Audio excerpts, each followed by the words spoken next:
So Richard, without further ado, I think you guys put your hands together and welcome Richard. And he's going to tell you about what he does. The company he founded with his 3 buddies, okay? Yeah, go ahead.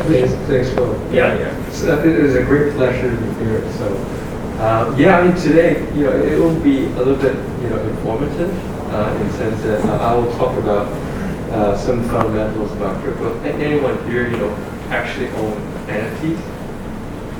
No? Or any cryptocurrency? Or have anyone, heard about NFTs? Yeah.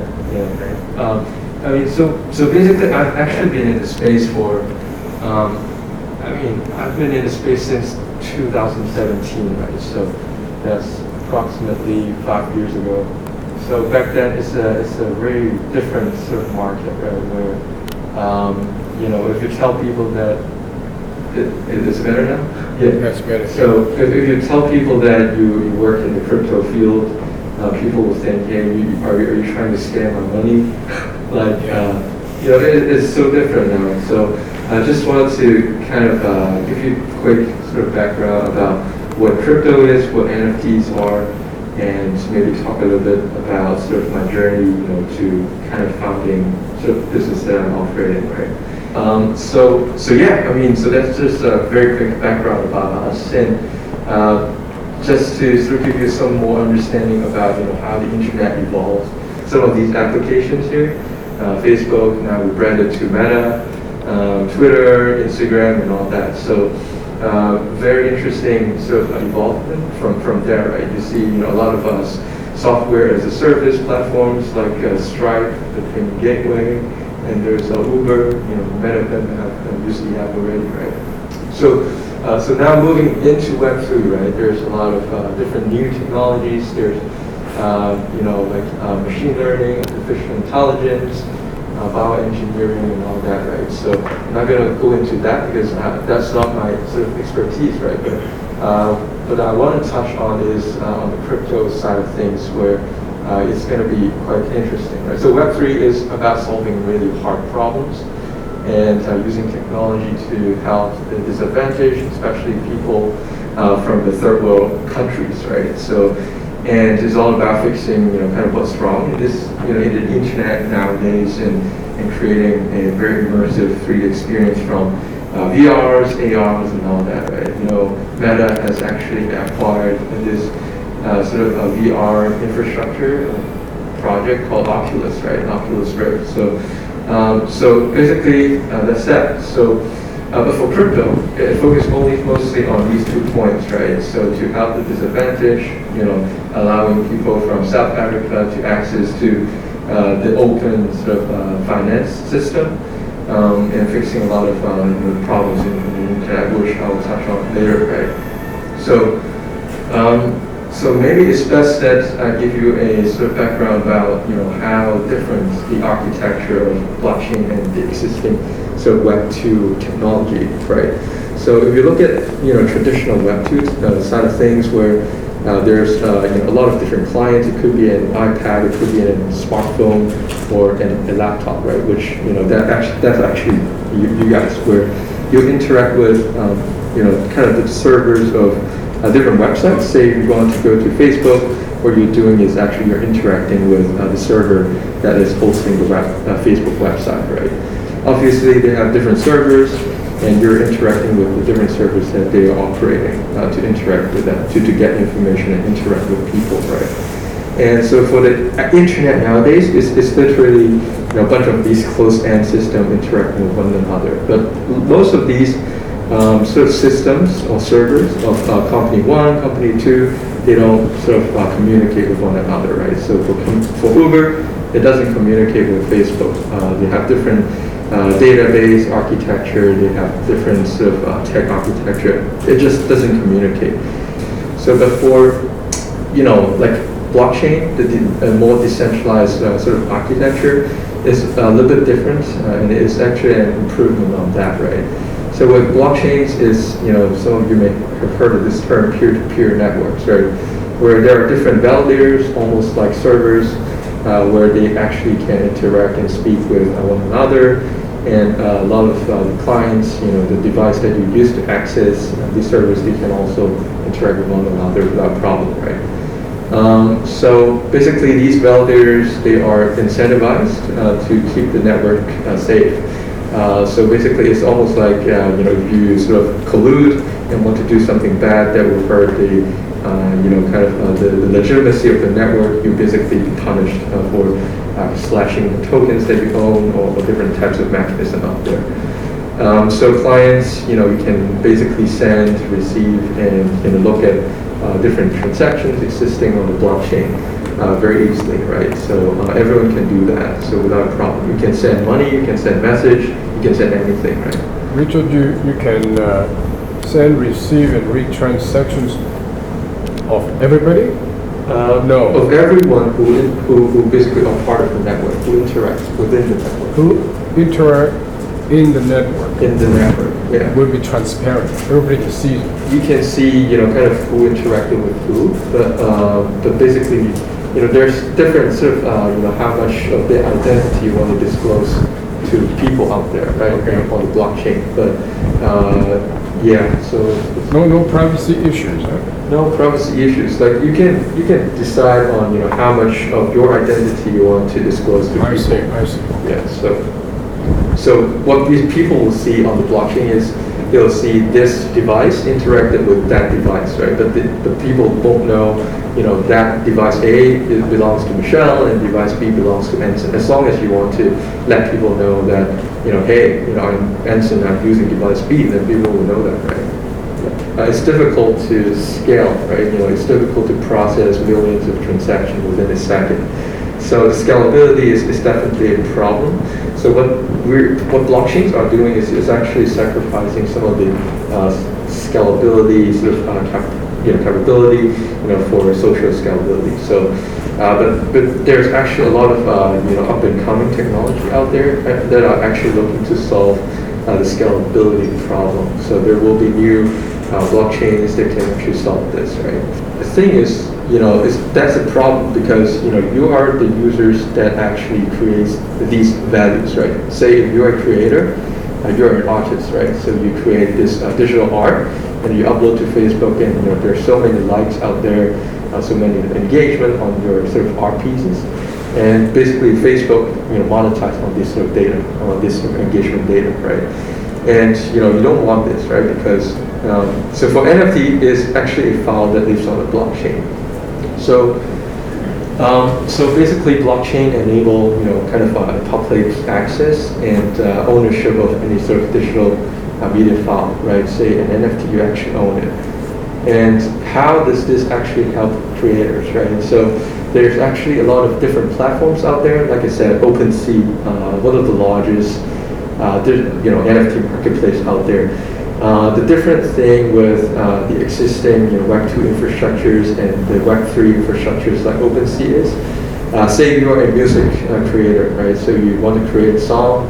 What you have to do is you have to go to different record label companies, ask for funding, and then they fund you, and then you basically make use of that funding.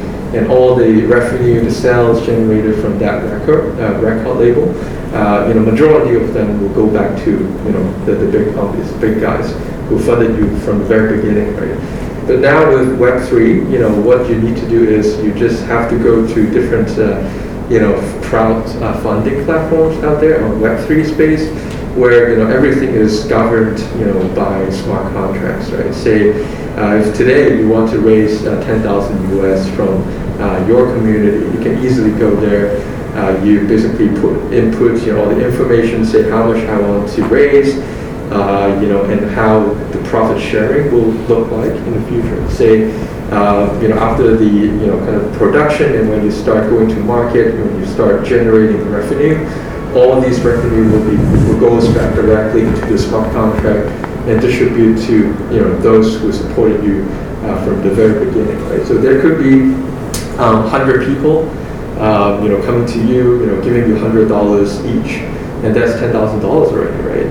And basically, the revenue that you generated will distribute equally back to the 100 people that supported you, at the very beginning. So automatically. Automatically. Automatically. Automatically. So no matter it's whether you're a songwriter, whether you're a digital art kind of artist, or you're kind of a writer, right, where you write content on platforms. So yeah, I mean, you might have some questions, about say, like with NFTs, why can't I just take a screenshot of the file, right? It's just a JPEG, right? But the value lies in actually owning that file. And matter of fact, if you are an owner of an NFT, matter of fact, you actually want people to share it. You want people to download it, to become the wallpaper, to be on your phone, your laptop, or anything, or share it with your family, or discuss around it. As an owner of the NFT, you want people to do that because that creates more value, and more value means the value of the NFT will appreciate over time, right? Where you can eventually sell for more money, right? And why blockchain, right? So with blockchain, it allows sort of the ownership, right, where you can trace back. It's almost like provenance, right, where you can go back to the blockchain, and then who actually owns these NFTs, right? So if you tell people that, hey, I own this NFT, people will ask, hey, show me on the blockchain, right? Then I know whether you're actually owner of this. Or or basically anyone can actually look back and see who actually owns it, right? So that's also pretty interesting, and public access, right? So public access in the sense that no matter where you are, as long as you have access to the internet, you have access to sort of these whole Web3 applications, whole wide spectrum of Web3 applications, right? With companies like Starlink, company of a subsidiary of SpaceX, right? So they are actually trying to create an interconnected sort of internet for people in the third world countries like Africa. So as long as these people have access to internet in the future, they can be part of this sort of Web3 revolution, right? And composability. So this term, you might not be familiar with this term. So what it means is, different applications can actually interact with another application. So, like the clear usage for this, could be sharing of data between, say, Uber and Facebook, and creating more value out of this, right?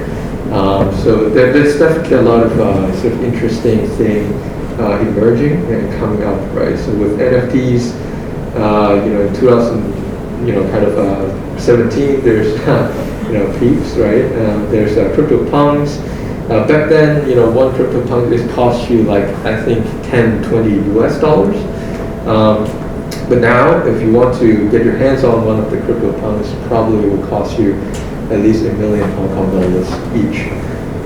So then, in 2017, there's CryptoKitties, where there's developers start to integrate NFTs with gaming, right? Basically, if you have played any mobile games or PC games before, a lot of these in-game assets, they are actually, they are not real, right? In the sense that you can't own them, because if the companies goes down or go out of business, you'll lose everything that you've invested before, right? But yes. Is it just like the gun skin of CS? Yes, exactly. Yeah. So basically, it could be skins of your items. It could be a gun. It could be a knife. It could be anything, or it could be the skin of your character. Any League of Legends players here? In your case, if the NFT company closed, so would the NFT disappear? No, it won't. That's the beauty of this, right? If the company goes down, as long as there's a keen developer who wants to make use of that NFTs, they can still create another game using these, right? Say there's CS:GO, right? A skin of the gun. Say CS goes out of business, and there's another company called PUBG who wants to integrate these NFTs.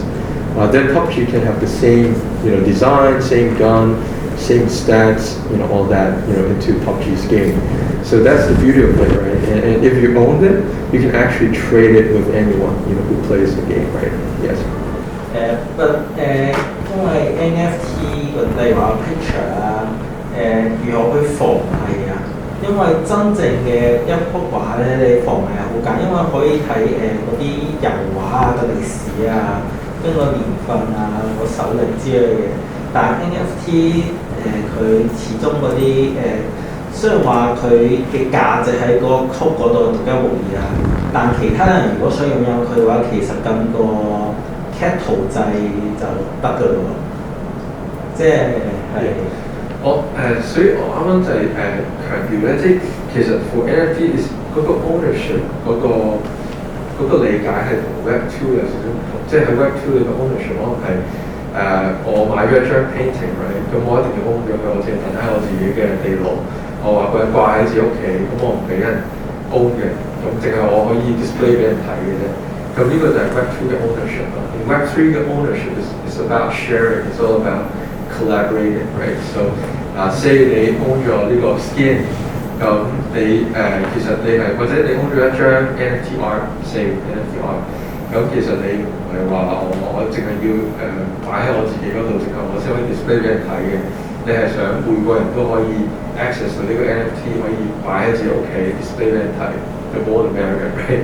咁嗰個 value creation 嗰個 interpretation 係有少少唔同咯，即係喺 Web 3將來嘅世界。咁當然依家我哋仲好早期啦，即係可能我哋在座好多位，我哋都覺得即係冇乜大不了啦。咁即係其實係 it's all about a slow and gradual evolvement。咁當有啲人開始覺得係喎，呢個幾得意喎，我 share 即係好開心，好多人用我 I feel proud of actually owning a piece that everyone is using, right？